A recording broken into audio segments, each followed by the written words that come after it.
నా సాక్ష్యం ఏమంటే కొన్ని రోజుల కిందట మా చెల్లి భర్తకి ఉదయాన్నే లేవగానే బాత్రూంలో కళ్ళు తిరిగి కింద పడిపోయినాడట. హాస్పిటల్కి వెళ్తున్నాము, అమ్మతో ప్రార్థన చేయించమని ఫోన్ చేసినారు.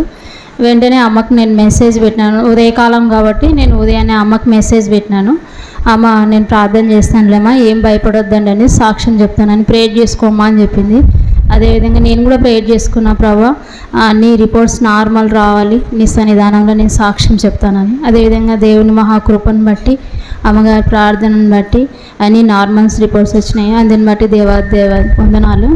గడిచిన కొన్ని రోజుల కిందట నా బిడ్డల చదువు విషయంలో ప్రతిరోజు నేను అమ్మతో ఎగ్జామ్స్ విషయంలో కూడా ప్రార్థన చేయించుకునేదాన్ని. అయితే నేను ఒక మొక్కుబడి చేసుకున్నా, దేవా నా బిడ్డలు ఇద్దరు మంచి మార్క్స్తో పాస్ అయితే నిశాలకు నేను 10,000 కానుక వేస్తానని అనుకున్నా.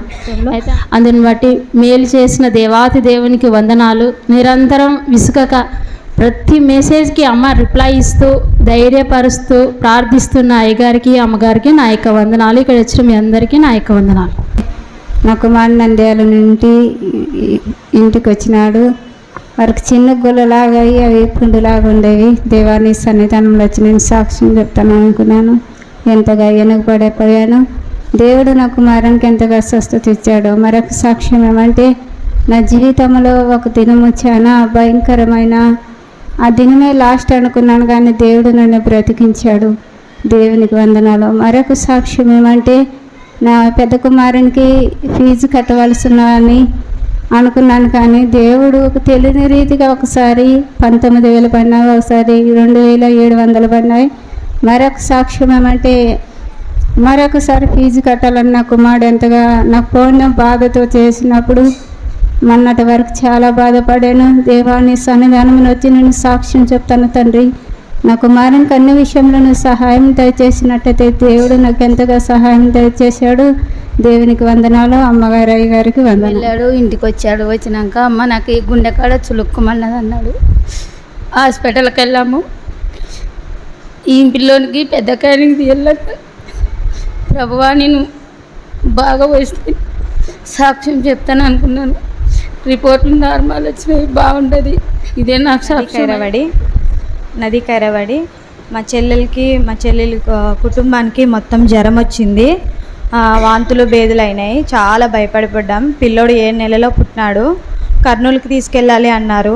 ఏసు రక్తం తీసుకొని వెళ్ళి ప్రార్థన చేసి అంటిస్తుంటే కర్నూలుకి వద్దని చెప్పినారు. ఇదే నా ఒక సాక్ష్యం. నా పేరు కీర్తి, నాది ఇదే ఊరు.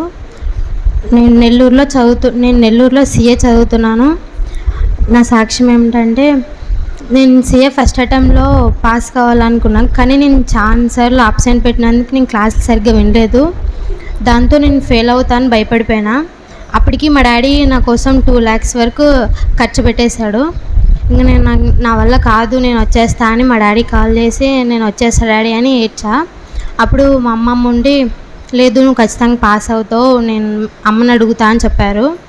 అప్పుడు మేడం కాల్ చేసి అడిగితే మేడం ఉండి అన్నారంట, లేదు అమ్మాయి ఖచ్చితంగా పాస్ అవుతుంది, అక్కడే ఉండి చదవమని చెప్పండి, ఎగ్జామ్స్ అటెంప్ట్ చేయమని చెప్పండి, ఖచ్చితంగా పాస్ అవుతుంది అని చెప్పారు.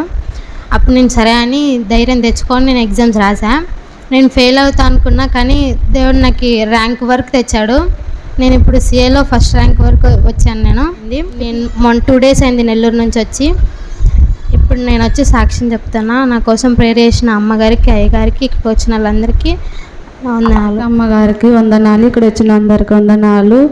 నాకు సాక్ష్యం ఏమంటే కానీ నేను మంగళవారం రోజు అమ్మ దగ్గరికి వచ్చి అమ్మ మా బంధువులు ఇట్లా అంటున్నారు, పిల్లలకు రక్షణ పొందిన కుటుంబాలే రావాలి, సంబంధాలే రావాలని అడిగినప్పుడు అమ్మగారు ప్రార్థన చేసిన తర్వాత నేను అడిగింది ఒక కుమార్తెకి వివాహం జరగాలని అడిగాను. కానీ దేవుడు చేసిన కార్యం ఏమంటే 1 సంవత్సరం లోపలనే 2 కుమార్తెలకి వివాహం జరిగేటట్టుగా దేవుడు కృప చూపాడు. 2 కుమార్తెలకు కూడా మా కాస్ట్లోనే రక్షణ పొందిన వారే వచ్చారు. అమ్మగారు ప్రార్థన ఆలకించి నా బిడ్డలకు మేలు చేసినందుకు దేవునికి వందనాలు స్తోత్రాలు చెల్లిస్తున్నాం. ఇంకొక ఇది నాకు సాక్షి.